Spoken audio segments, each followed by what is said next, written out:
What is up, ladies and gentlemen? Welcome back to another weekly episode of Brand+Shred. I'm so excited to have Travis with us. And people always give me a hard time because now I'm getting some comments coming in with Brand+Shred. I'm not my overly enthusiastic, like hyped up self with this one because we're really trying to make this about all of you guys. It's not about me. It's not about Travis so much. We want to help you guys in this new year in 2022 build a brand, and building a personal brand more than ever is so critically important. And we're going to be talking with, Travis is one of those guys who has done this. And I'd seen his stuff from afar. And then one of our mutual friends is like, hey, you got to connect with Travis. You got to talk to this guy. And you guys have to go check him out on LinkedIn. And why I talk about his LinkedIn in particular is because his content, his videos, not only are they like top quality and just amazing, does he share amazing value, but it's just so different. Travis, when I first saw, like, you were like literally DJing on like LinkedIn and I was like, what the hell is this guy? Like, does he know he's on LinkedIn? He's not on Twitch. He's not on YouTube. He's doing this on LinkedIn. And it just like blew my mind that somebody had taken it to that level on LinkedIn, where so many people are like, oh, you got to be professional. You got to be this.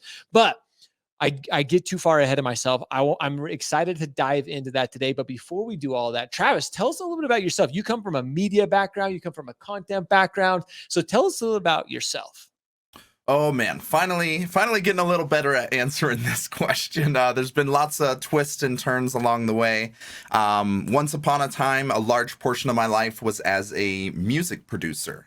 So really pursued that throughout my teens, kind of did the self-taught thing throughout the MySpace era for those few folks that actually remember that platform. That was like what really showed me the light on social media, on creative energy, community building, and that whole concept. However, not super feasible or realistic to monetize or live off of a music career. So eventually had kind of started encroaching into entrepreneurship and discovered branding through my first cannabis company. A lot of the branding that had existed in the industry and in the space, even just like for decades, was this very Rasta style, Cheech and Chong type of vibe. And it just didn't quite vibe with exactly what I had kind of seen and some of the social culture that I had seen around cannabis. So kind of built a brand for responsible, respectable consumers, and built that up, grew the community, and got enough attention to be acquired. And that was what really transitioned after that. Rather than doing that brand building for myself as a solopreneur, I kind of realized and saw like, I started dabbling into the agency side. You can do it for other companies, other businesses, and now use that same skill set, that same perspective, but in an outward mentality. So stayed busy as a creative director for a long while in marketing agency context. And then now, this most recent chapter has gone from much less, it used to be very broad, help anybody with anything.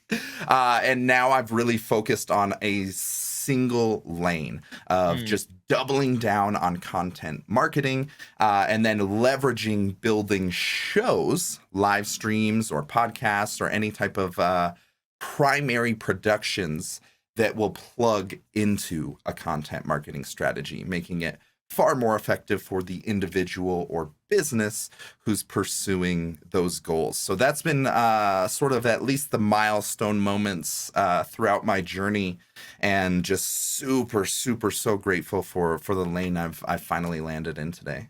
Dude, what I love about there's so much of that I want to unpack and talk about, but like it didn't just happen overnight. Like you said, you even evolved, you've adapted, how things have changed even up to this point, where I know even in 2022, you started about the start of the Beast Club, which we're going to talk about. You have evolved. You kind of looked at the space and be like, hey, you know what? And you recognize right off, and I love that we're talking about this, especially on this show in particular, about building a brand. Sometimes we try to go too wide. Sometimes we think we can do everything, like you said. And you quickly, the fact that you realized it, too many people, too many professionals, no matter what industry they're in, sometimes they try to be the all encompassing. They try to do everything, and they never become like a master of that one thing. And it sounds like this year in particular, you've kind of found your lane. You found you're like, hey, this is our niche this year. This is what we're going into. It's probably what you enjoy most. I always tell people too, like, find what you enjoy most and then go after that. But the fact that you're like, you come from a music background. And like I said, when I first saw some of your content on LinkedIn, like, it was just so like,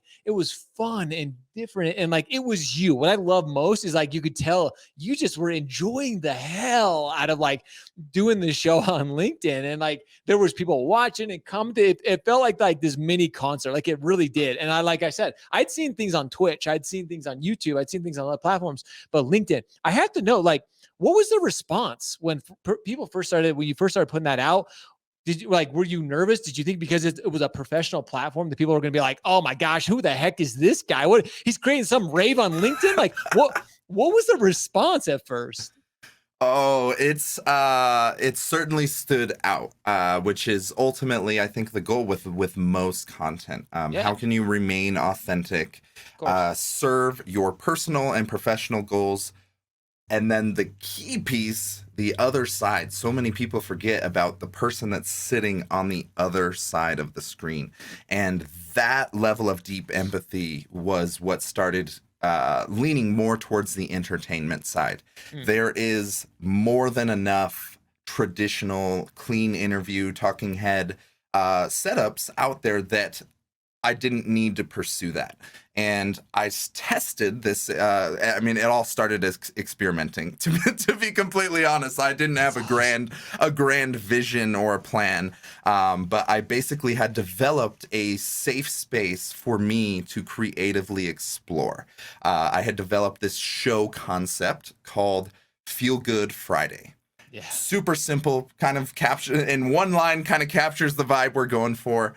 And in its first version, I didn't want to be the one on camera or like the one actually streaming and stuff. So I would use what I called like the main event of the night would be a LinkedIn influencer, a Shay Rowbottom type of person that would come in, and I'm running the show on their behalf, kind of just having fun. They're sort of talking, hosting.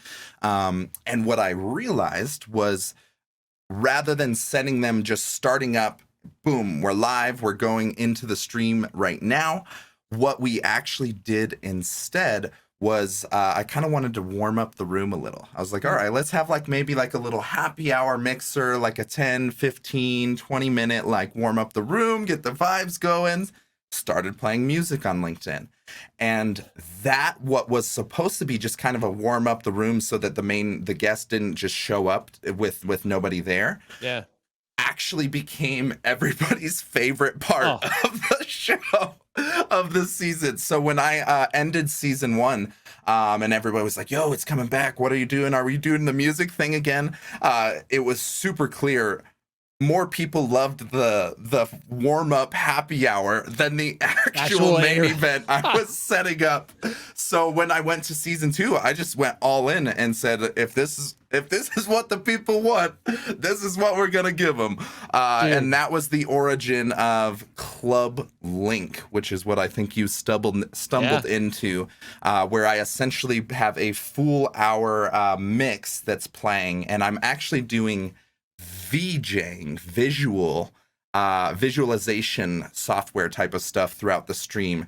And on the audience side, it's networking. We framed it as a networking opportunity so that it wasn't just all fun and games. There's actually practical value there where we're dropping networking prompts. People can say hello. LinkedIn has made it a lot easier to view profiles and connect and network and stuff in the chat. So that's what really kind of came together, was this media entertainment segment that was started as an experiment, and then now plugging it into how can we make this more practical for a LinkedIn environment. And that's where Club Link was born, and we just capture that Friday 5 o'clock feeling of just checking out for the week, connecting with good people, those people grabbing drinks after work with your buddies.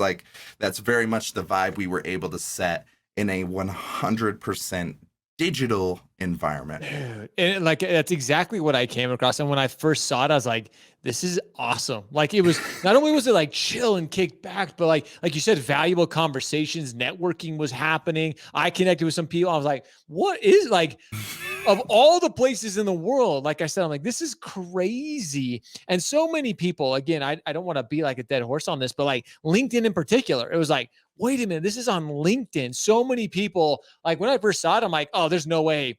Like, there's no way people engage with this, but like your engagement, your audience, like your viewership, like it is crazy. People are just like, they're engaged with it. How, like, why LinkedIn? How did you find, like you said, you mentioned Shade Robot and you mentioned like, was LinkedIn just like kind of that one you were testing and it hit with? Did you try YouTube? Like, did you try other platforms and just found that LinkedIn was like, because like you said, you were so unique and so different that LinkedIn just seemed to hit? So yeah, my macro level journey on LinkedIn started around like 2020. Throughout all of 2019, I finally just got sick of Gary Vee yelling at me and everybody online that you need to be posting organic content on LinkedIn. You need 100 posts a day. Come on. Yeah. So in 2020, I was like, all right, let's do this. Let's figure it out. Started investing more in LinkedIn. Didn't know what I was doing. Experimented with text posts, PDF posts, didn't know where it was going at all.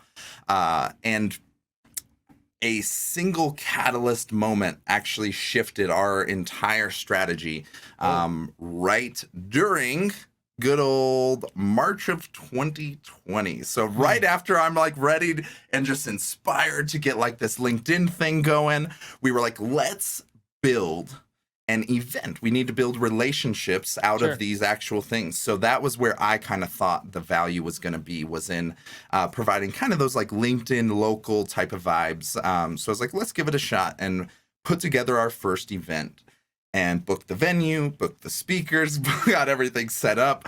And literally the week that we were supposed to have that event was the same week of the Denver COVID shutdown. So like there was no option to even attempt to have like the show must go on. So rather than canceling the entire thing, we decided to try and go virtual and threw together the similar event, but in a Zoom room. And that was my first stream without even knowing it. I didn't know it at the time. It was clunky. I thought it was a mess, an absolute mess. People were coming in sideways. They couldn't figure out their audio, their camera. Like it was just, in my vision, in my mind, it was a mess. Yeah. But the results said otherwise. The speaker that we booked for that actually booked like 4 or 5 clients directly from that call and was like thanking me like, yo, that was dope. Like, loved it. And then the attendees had similar stuff. They were like, yo, that was great. When's the next one? Are you doing another? And there was this gap between what I saw it could be and what it actually was in that response. And that gap was what really sent me towards leveling up production and live streams and creating these digital experiences in a more meaningful way. So it never was intentionally attached to LinkedIn from the start, but because that's where I already was kind of started and investing, like we just expanded from there, started filling out Zoom rooms. I actually was on YouTube and Twitch for a long while because LinkedIn Live didn't exist yet, and it wasn't quite there. So once we expanded out of the Zoom rooms, we did have YouTube, Twitch, and other platforms in the mix. But still to this day, once LinkedIn Live opened up the gates, I just went all in on figuring it out and doubling down. And we can still multi-stream, which is the beautiful part of it is we can be on LinkedIn, YouTube, and Twitch all at the same time. But the primary piece was just figuring this out. I enjoyed it. I knew it could be way, way better. And LinkedIn just happened to be one of the most realistic platforms to actually get some organic reach and some eyeballs actually there. Dude, this is absolutely brilliant. This is probably one of the best origin stories I've ever heard. And I want people to go back and listen to what you're talking about here, because what you had envisioned, like you had this entire event planned out, COVID happens, a pandemic happens, you basically have to like adjust, adapt, like, okay, we're going to flip this thing. You go to Zoom groups or the Zoom room, and you in your mind, sometimes we do this to ourselves. And that's why I love this. And that's why I want to emphasize this. Sometimes we have an envision of like what we want it to look like, building a brand, like creating content, and we get to doing it. And we're like, this is terrible. This is so bad. Like I've been that same way on myself. Like, oh my gosh, this sucks so bad. Like, I can't believe this being out there. But then the response from like our audience, the people we like that are like you said, the people on the other side of the camera who are watching, they're like, oh my gosh, Travis, that was brilliant. Josh, that was amazing. I loved it. When's the next one? And I'm like, seriously, that was trash. Like I'm like, I don't want to do another one because it was so bad. But the fact and why I even come back to this is like, sometimes just showing up, like just being the one to put something out there is far more than anybody else is willing to do. Like, and it doesn't have to be perfect. And in other people's eyes, it may just be amazing. And sometimes we're just way too hard on ourselves. We kind of have to step back from that. We have to get our like, hey, you know what? And I always say this: perfection kills progress. Just start getting it. Like you did it, and look what came of it. That's what excites me. You guys did it, and now like it's basically shaped your new business. It shaped your business, where you're at now. Like your brand has grown. I mean, you have over 40,000 followers on LinkedIn. People they love the content that you create, and it all came from like a happy accident, almost. Like who the hell, like COVID? A lot of people are like, well, COVID's been so bad, but for you, like it created a new opportunity. Best year of my life, and it's only been on an upward trajectory since then. That's crazy. I think what it really emphasized is the power of building your brand as a platform rather than just a product. If you can build your brand as a platform for other people to connect, for other people to reach their goals and level up, that's the new version of branding that we're going to see here with companies like Fortnite. Fortnite is a I want to say million, but I'm pretty sure they're in billions. Oh, they're billions category. 100%. And it's largely because they've figured out how to use their platform for other people, other companies, other brands to connect and collaborate. And that perspective is really what switched. At the same time, we were all isolated from one another. So there's this human level of social connection. There's a social void that was there. Like we used to be able to go to conferences and happy hours and clubs and music festivals, all this stuff. And like you could get that whatever that social vibe is, that connection, and all of that was just stripped away from folks overnight, quite literally overnight. And what do? Do we just pretend we don't need to satisfy that portion of our being? Hell no, absolutely not. So what we're doing and seeing now with gaming and VR and streaming is people are looking for digital ways to connect. And until we're in the Matrix or Ready Player One or whatever, live streaming and the real-time feedback you get is the only way that you can build real-time relationships like right now. And that level of connection is what people are desperate for. And I'm just so excited to see what else is in store if this is the beginning of it. Dude, this is the fact. There's so many things you just said that I'm like, oh my gosh, me and Travis connect on. So the fact that you just made a Fortnite analogy just makes it like, oh my gosh, I like Travis even more. Like they're clearly doing something right over there. I just think they're $1 billion platform at least. The fact that you just like compared that, because it is I play Fortnite. A lot of people know that I'm a gamer. Shred Gaming, we have a division here, like a gaming side, because we see the future in that. That's why we've done a lot of streaming on Twitch, like actual gaming. But talking about our brand as a platform, like in the way you just compare, like that is so monumental. Like, and I don't think people understand that. Sometimes we see the Gary V's of the world just saying, hey, create content for around your brand, but your brand can be elevated. And this is kind of like the journey that you're setting out on, is to educate companies, people in this, like, hey, it's not just a brand.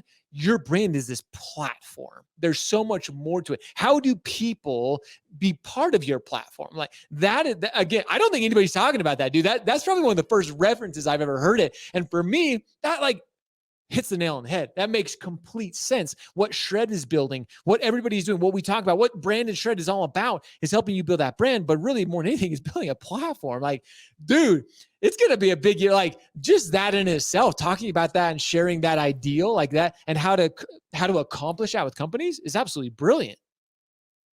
I'm so stoked for it. I see a few of the smartest people and the biggest brands in the world. Obviously, success leaves breadcrumbs, and I'm just here picking them up and combining them into my own strategies. So very excited for what is incoming, and I think this is just like we're barely scraping the surface of what digital community building, digital media is going to do for this next wave of social media and just the internet in general.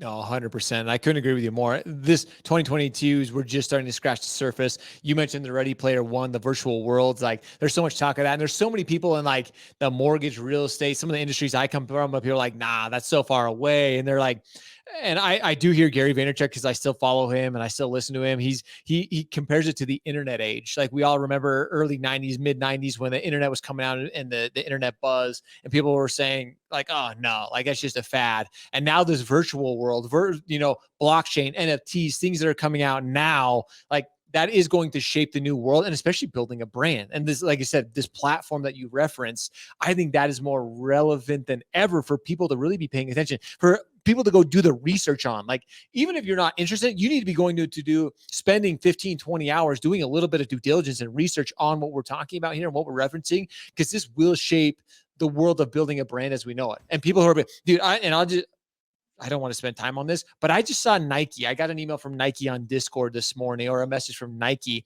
Nike is now building a digital market, like a metaverse of itself. Like if you don't think if that doesn't speak, like if Nike of all people is starting to go that direction, ladies and gentlemen, what you just said, Travis, and what you referenced to building a platform, your brand as a platform, is so incredibly relevant because we're seeing these huge brands do the exact same thing that you just talked about. So Travis, I want to be respectful of time. I want to start wrapping things up here. Again, you've done such a brilliant job building your brand, and I want to be tactical with everybody who listens on this. So when it comes to building your brand in particular, is there any recommendations that you tell the people who are listening, who are, tuning in for the first time, who are wanting to start this journey of building a brand? What's kind of your advice for them? Where do they start? If 2022 is going to be the year for them to really go out and build their platform? I literally think I'm gonna start referring to it as that, like build your brand, build your platform, because that's what it is. What's your recommendations? What's your suggestions for them to go out and make it happen? I'm fairly confident now that I've collected all these success breadcrumbs, consistency is the keystone. Wow. Consistency is the keystone. Think of any content strategy, any pillar that you want to integrate into your life and business. It doesn't have to be live streaming. I'm extremely excited about live streaming, but I also realize it's about finding your format. So start now, literally right now. That's step number one, and develop a pillar strategy where you can chop away at any frequency, even if it's once a week, once a month, if that's more feasible. You don't have to post 64 times a day like Gary Vee. You can start at any level of frequency, but hold the consistency. Don't fizzle out and just go all in. I'm gonna write a blog every day this year, and 6 weeks in, you never want to write another blog in your life. And you're like, that's the mistake I see people when they do approach content, is they either haven't found their format or they're not prioritizing consistency.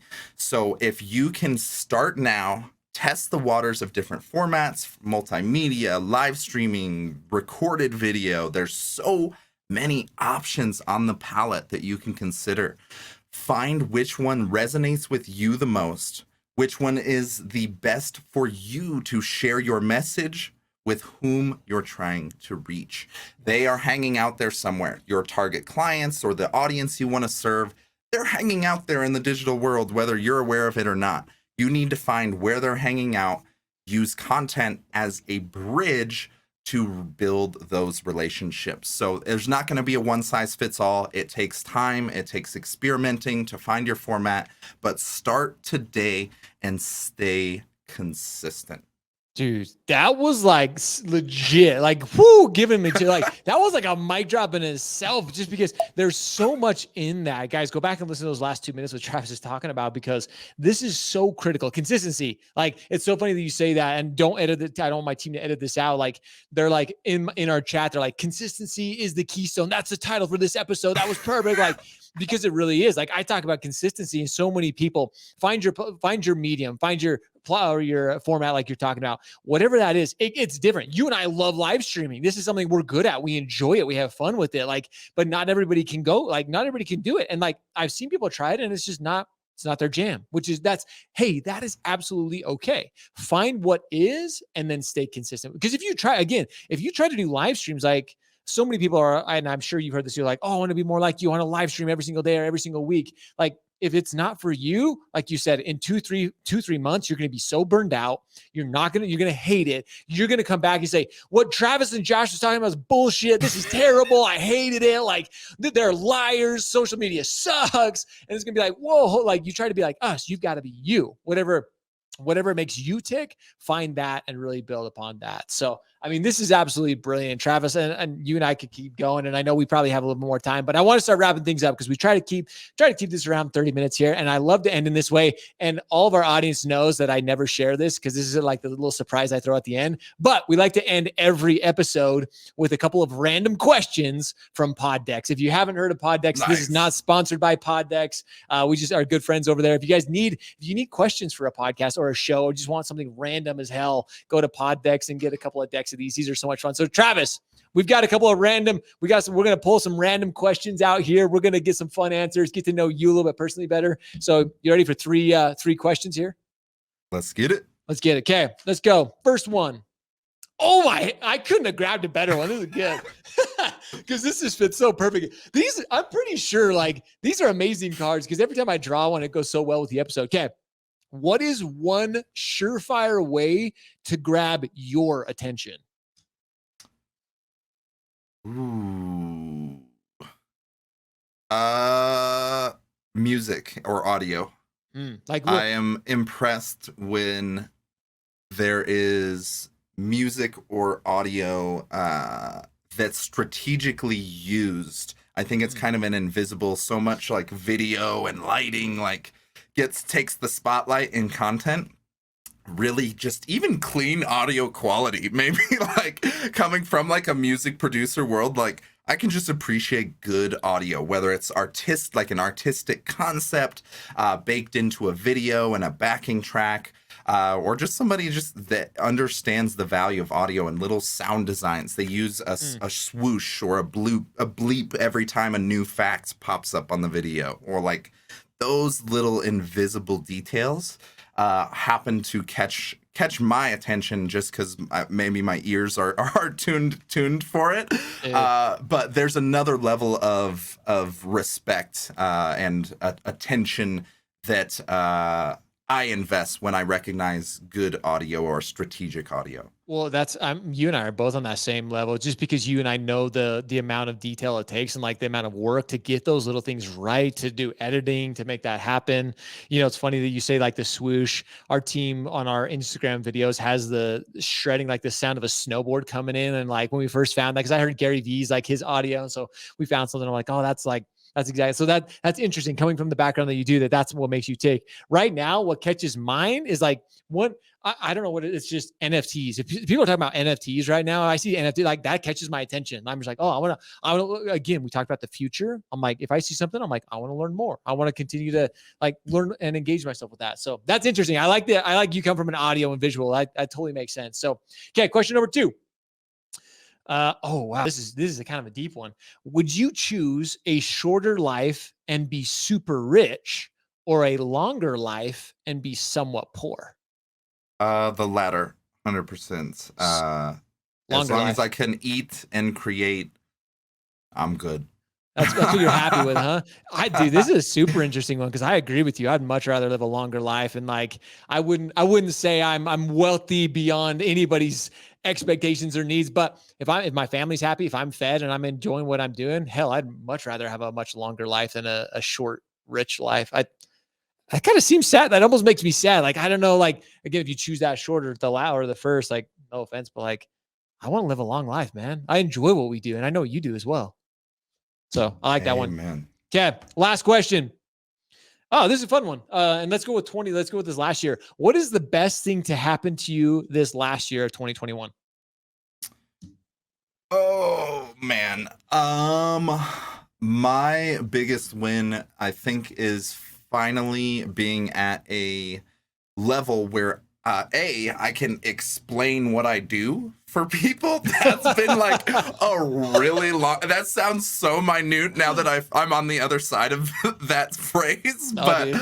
in my world, if people understood the prior like 10 years of like, what do you do? And I'm like, do you need a website? You need a logo? You need an email marketer? You need like merch design? I Like can do it all. just a whole plethora of anything and everything. So I'm super grateful to finally have these very vividly clear lanes where on the business side, I know who I'm serving. I'm helping companies provide their audience or their brand with daily content.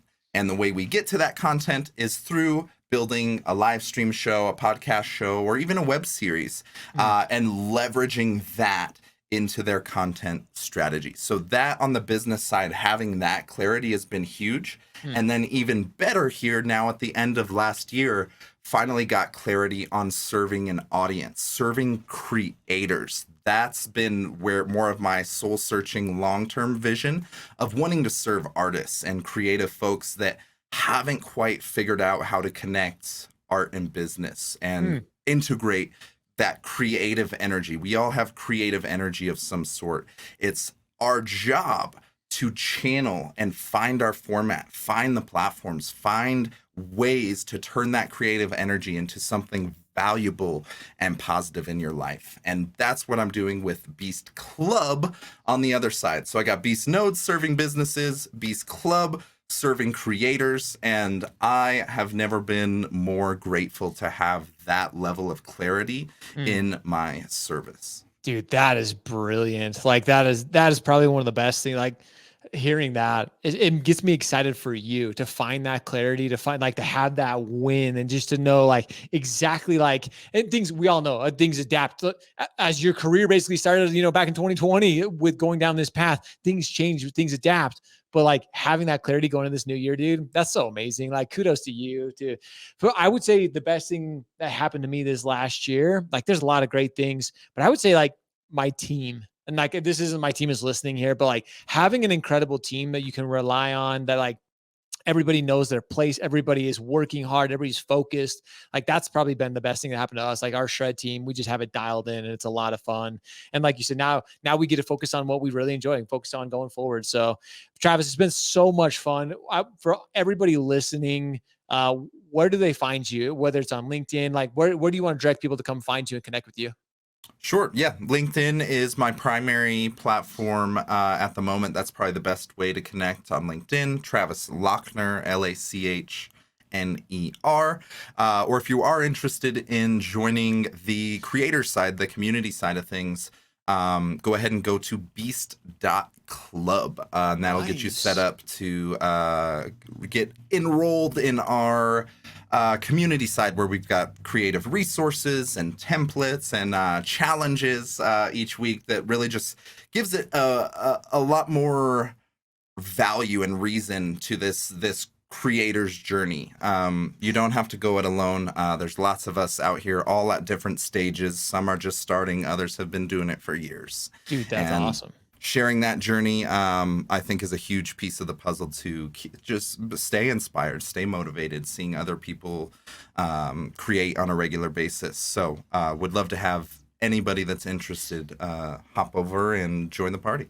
Oh, dude, beast out. Now I want to go join the club. I want to be a beast. I want to join with them and hang out. So guys, go check Travis out. Like I said, when I first saw his content, it inspired me in ways that I wasn't even expecting. So go check him out on LinkedIn, Travis Lachner. We'll post a link below, and then to the beast.club. If you guys are wanting help, sounds like Travis is there for you. You do need to surround yourself with the right people, and what better way to do it in 2022. So guys, we appreciate you joining us for another episode of Brand+Shred. Every single week, we bring you some of the best from around social media, sharing the things that they've done to build their brand. And like I said, Travis has done this so brilliantly. So go check him out.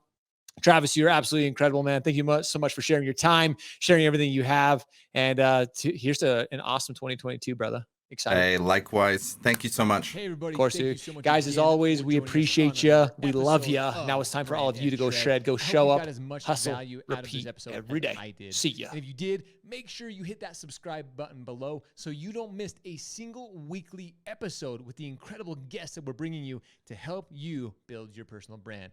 Click that subscribe button, share, and even leave a comment. We appreciate you. We look forward to seeing you next week on another episode of Brand+Shred.